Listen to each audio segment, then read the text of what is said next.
जेव्हा भाजीला काही नसेल तेव्हा नॉनव्हेजला मागे टाकेल अशी चवीला टेस्टी असणारी ही सोयाबीन भाजी आहे. कारण ही भाजी खाल्ल्यावर या भाजीत दूध, अंडे अशासारखं प्रोटीन या भाजीत मिळते. सोबतच पोषण सेवनही शरीराला मिळते. तर बघा, सोयाबीनची भाजी करण्यासाठी येथे मी 125 ग्रॅम सोयाबीन घेतलेले आहे.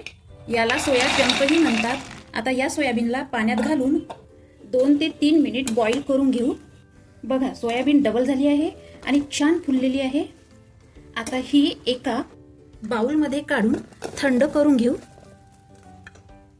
आता सोयाबीन मुठीत घ्यायचं आणि याला प्रेशर देऊन यातलं पाणी काढून घ्यायचं. आता यातलं पाणी काढल्यानंतर एका कढईत थोडंसं तेल घालून यात सोयाबीन घालायचं.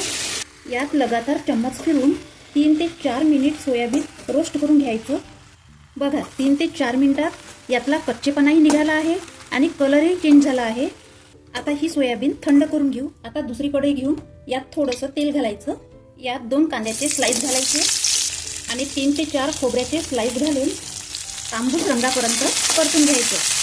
आता घालायचं यात थोडंसं फुटाण्याचं डाळवं. 2 मिनिट परतून घेऊ. आता मसाले थंड झाले की मिक्सरला फिरून घेऊ. बघा, सोयाबीनही थंड झालेली आहे. आता यामध्ये काही आपण मसाले घालू.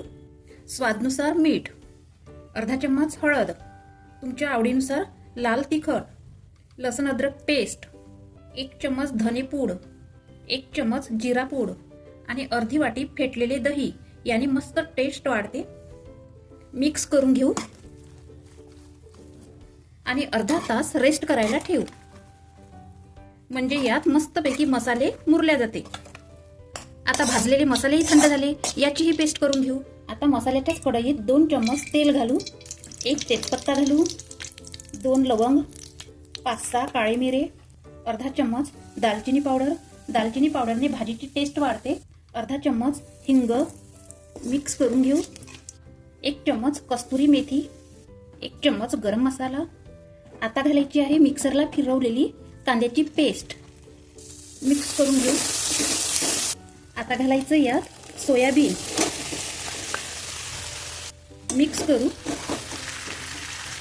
आता यावर झाकण ठेवून 3 ते 4 मिनिट कुक होऊ देऊ. आता झाकण उघडून बघू. बघा, सोयाबीनला मस्त तेल सुटलेले आहे. आता यात गरम पाणी घालून 3 ते 4 मिनिट भाजी शिजू देऊ. फ्लेम मात्र गॅसची लो ठेवायची. भाजी बघा मस्त शिजलेली आहे. आता गॅस बंद करू. आता लास्ट घालू थोडीशी हिरवी कोथिंबीर. मिक्स करून घेऊ. ही झाली रेस्टॉरंट सारखी सोयाबीन भाजी. तुम्ही जरूर ट्राय करा. तुम्हाला रेसिपी आवडल्यास लाईक करा आणि सोबतच सबस्क्राईब करा.